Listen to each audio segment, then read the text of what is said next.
Hello, welcome to the self-learning platform by Dr. Sushma Singh. Today we start Unit 6 Types of War: Revolutionary War, Civil War, Guerrilla War, Insurgency and Counterinsurgency, Proxy War, and Asymmetrical War and Terrorism.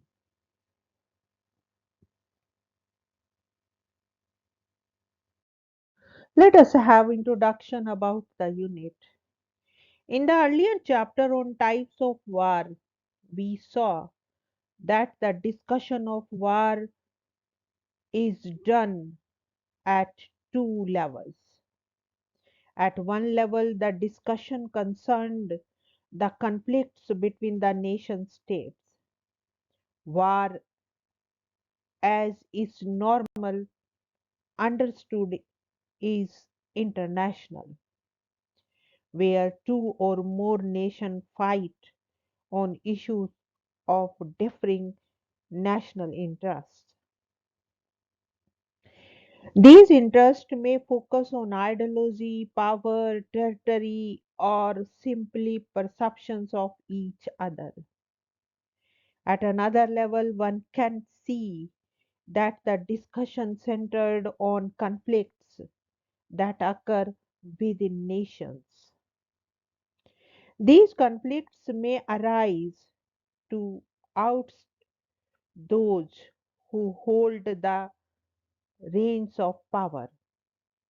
They may arise to seek redressal of grievances or arise out of certain rights that have been denied to section of populace of a particular nation. In some cases, the internal uprisings may get support from outside powers. On some, they may not. They may seek change within the nation state in terms of change of government or regime. They may seek more powers through decentralization, or they may eventually lead to a call for self determination and the creation of a new nation state itself. In either or all of these cases, the problem is of internal security in a broad sense. The labels, however, may vary from revolutionary wars, civil wars, guerrilla war, insurgency, asymmetric warfare, on terrorism. One must also make a difference between types of war as they have come to be classified and the methodology used to fight them. The term revolutionary war or civil war, for example, has over the years come to be classified as a type of war in view of political objectives that it carries. Guerrilla war, terrorism, low intensity conflicts, proxy war, on the other hand, are tools, means, or methods of conducting such a struggle. All of them are methods of warfare used in revolutionary war or civil war. These methods, that is, guerrilla warfare, terrorism, and low intensity conflict, together may be considered as insurgency in a broad sense of the term. Insurgency is primarily a political phenomena that uses violence as a legitimate tool. The tool of violence is manifest in forms like guerrilla war, terrorism, and low intensity conflicts. This system of warfare that is a product of such tools of violence is also called asymmetric warfare. It is asymmetric not only because of the differential in the force capabilities of the two sides, but also because the war is fought without any ground rules. In this type of warfare, little distinction is made between the combatant and non-combatants. No value judgment is attempted to be made in the use of terrorism and the destruction that it carries. Proxy war as a tool or means of conducting a struggle has a slightly different connotation. Proxy war has an underlying political motive to it. It is generally associated with an indirect support given by any country for a political struggle in another country or against another country. Now we discuss Revolutionary War. A very simple definition of Revolutionary War would be a war that seeks to capture political power through use of armed force. There are several implications to the capture of political power that are implied in the definition. Firstly, there is a well articulated and well propagated political program for which a significant number of people are fighting against the regime in power. There is also an undercurrent of feeling of having been deprived or violated against as justification for the struggle against the ruling classes. There is further an argument that peaceful change has not worked, hence the people taking to arms. The struggle is usually not a short battle, but a prolonged struggle against the repressive rule.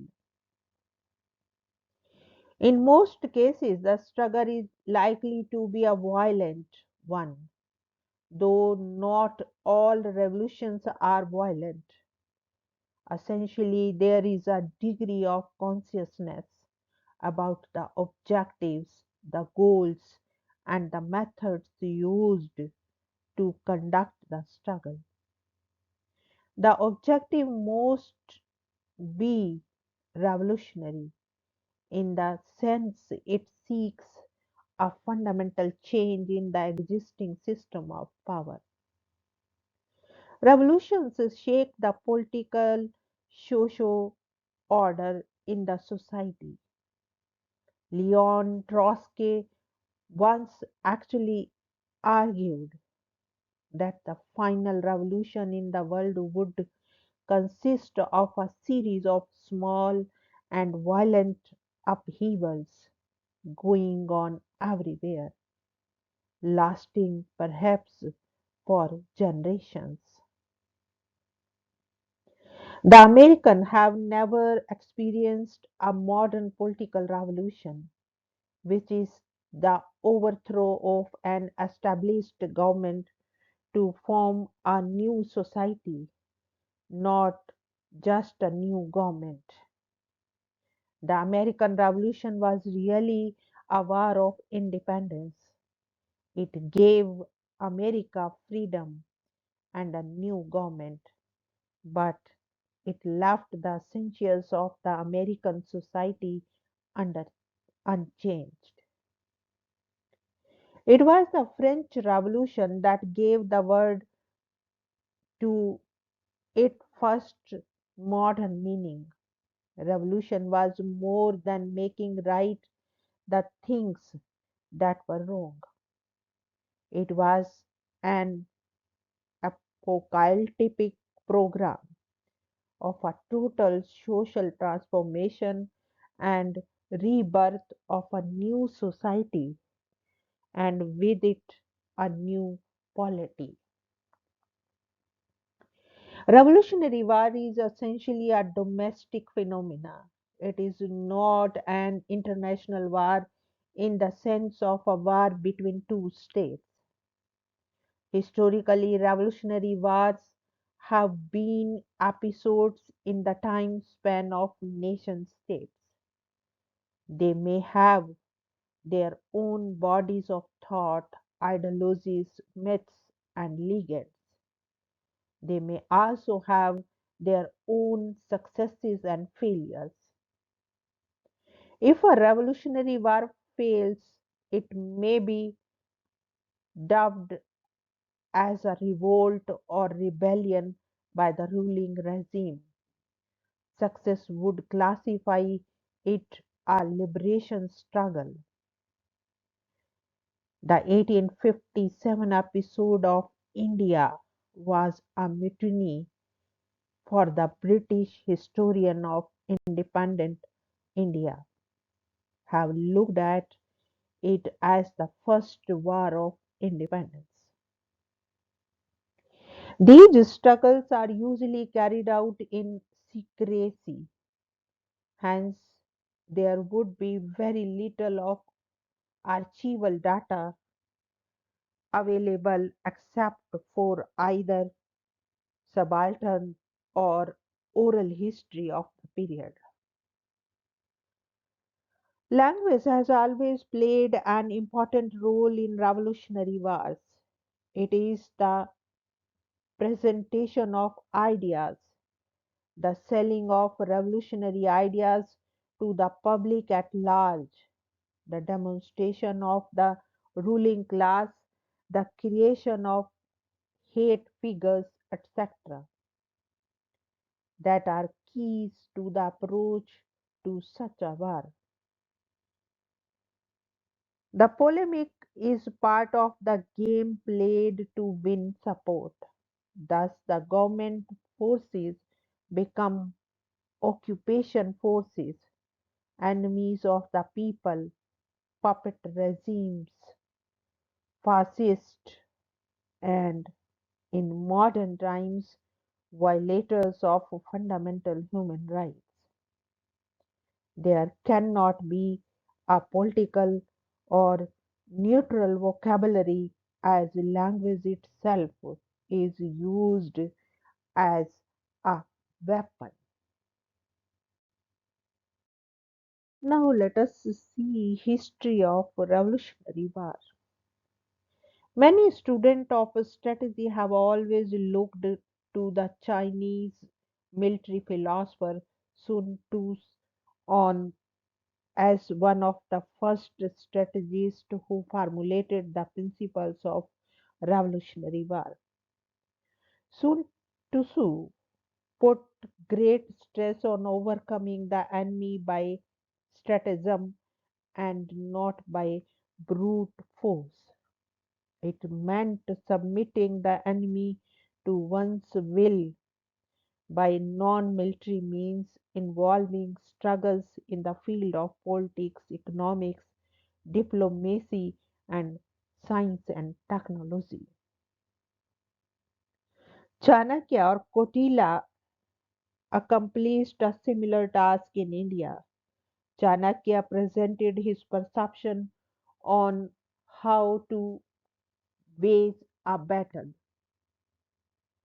Both Sun Tzu and Chanakya focused on the strategy to be adopted for success in battle.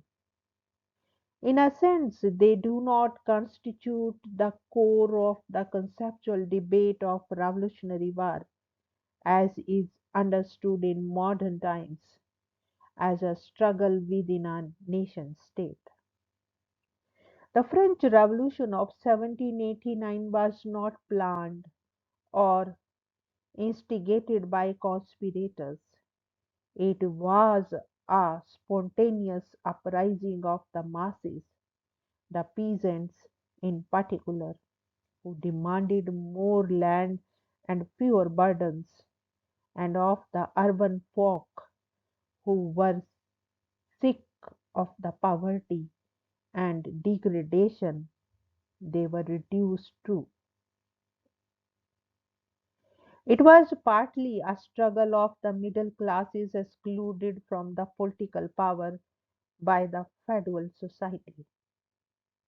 At the time of the revolution, France was not a poor country. Power was in the hands of the privileged nobles and the aristocracy. Trade and industry were growing, yet there existed a vast deprived class, those who sought political power and those who sought relief from hunger. The middle class revolution finally transformed France from a feudal to a bourgeois society. The revolution of 1848 started in Paris when troops fired into a crowd of demonstrators. College students played an important part in the 1848 revolutions. In Berlin, they manned barricades. In Vienna, students led brigades of workers in fighting the imperial forces. The French king Louis Philippe was driven on to exile in Britain. Prince Metternich of Austria fled from the collapsing Habsburg Empire.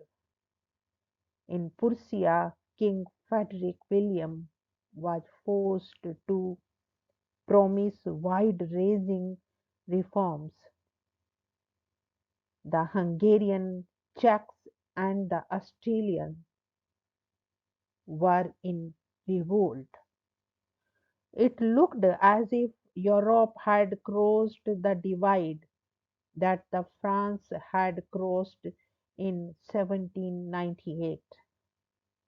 However, within a year, these revolutions had been crushed.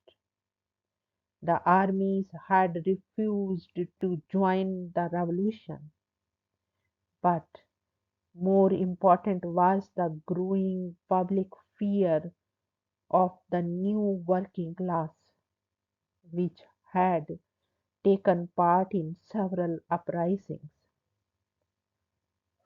While the middle class were demanding civil rights, the working class sought a far more radical transformation of the society.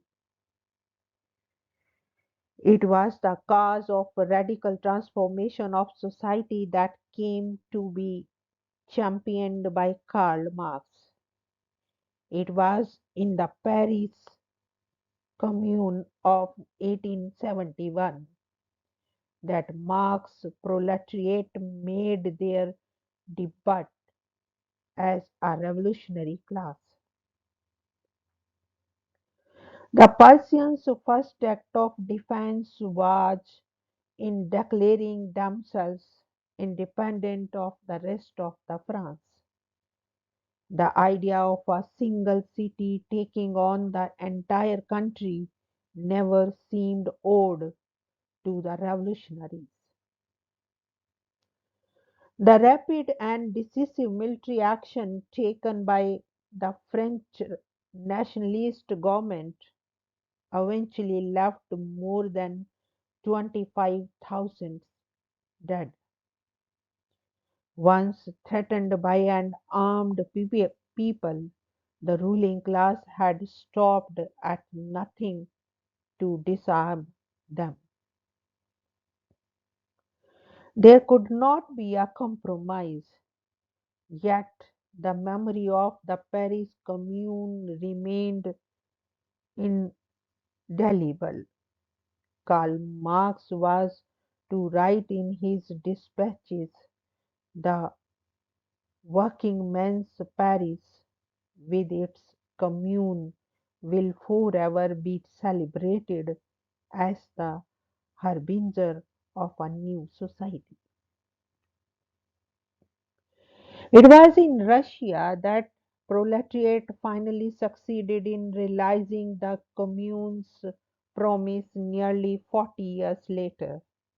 The Russian Revolution of 1917 began spontaneously as an urban uprising against the monarchical and feudal regime doomed by its past and by the First World War. Yet Lenin knew that the proletariat could never win without a dedicated elite to lead them. It was the Bolshevik Party that swept him into power. It was this party, not the proletariat, that was to finally taste the fruits of victory. Still later, it was the victory of the communists in China in 1949 and the writings of Mao Zedong that was to provide a contemporary relevance to the concept of revolutionary war in modern times. Mao realized that the Marxist approach to a purely proletariat revolution may not work in the agrarian society of China. Hence, he looked to the peasantry as the main support of the revolution. The Chinese doctrine of revolutionary warfare was built around the peasant based guerrilla war. Mobilizing the support of the peasant class was a political, not a military task, and primacy of political over the military concerns was the hallmark of Mao's idea. In Mao's perception, the army's role shifted from merely politicizing the people to rely on the people. Since reactionaries and imperialists occupied the cities, it was necessary to build a base in the villages. Such bases would provide the means for carrying out the strategic task of acquiring control over the country.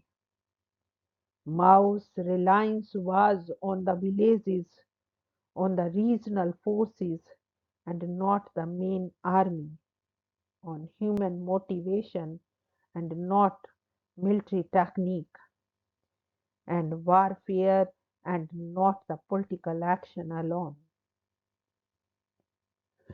Political power to him grew out of the barrel of the gun. Mao expected the revolutionary leader to fuse knowledge, intellect, passion, and discipline into a single directed purpose. No gap existed between theory and practice. Theorizing about revolutionary strategy was itself part of revolution. Now let us discuss features. One can identify the following general features of revolutionary war. The first one is political features. Revolutionary war is conducted for certain specific political objectives, with the political leadership at the helm of affairs. While the military wing of the revolutionary warfare is important, it would be under the political control. It is through the political activities along with the simultaneous revolutionary war that one can keep contact with the people at large who constitute the support base of the revolutionaries.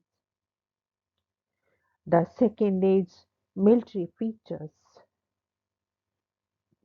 Guerrilla warfare is an important element of revolutionary warfare since the revolutionaries have to face the might of the state.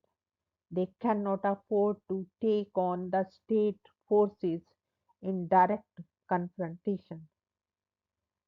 The skillful use of terrain and designing the strategy to suit the requirement of the time are essential for the strategies of revolutionary warfare. The third one is socio-economic features. Revolutionary warfare is always fought against actual or perceived injustice. Efforts are made to keep the objectives of the struggle as those that benefit the oppressed population and those that would provide the population a relief from the burden of imposed by the state. The logical target area remain the socio-economic sectors where the several promises could be made. And the fourth is ideological features. Ideology form a key element in revolutionary warfare. It provides the rationale to recruit persons and sustain interest in a long drawn struggle. It acts as a binding force and a motivator for taking risks that may prove to be suicidal at times. And the last is psychological features. Revolutionary warfare seeks to capture the imagination of the people. It is a struggle for the mind of the people. One of the common means used to do this is propaganda.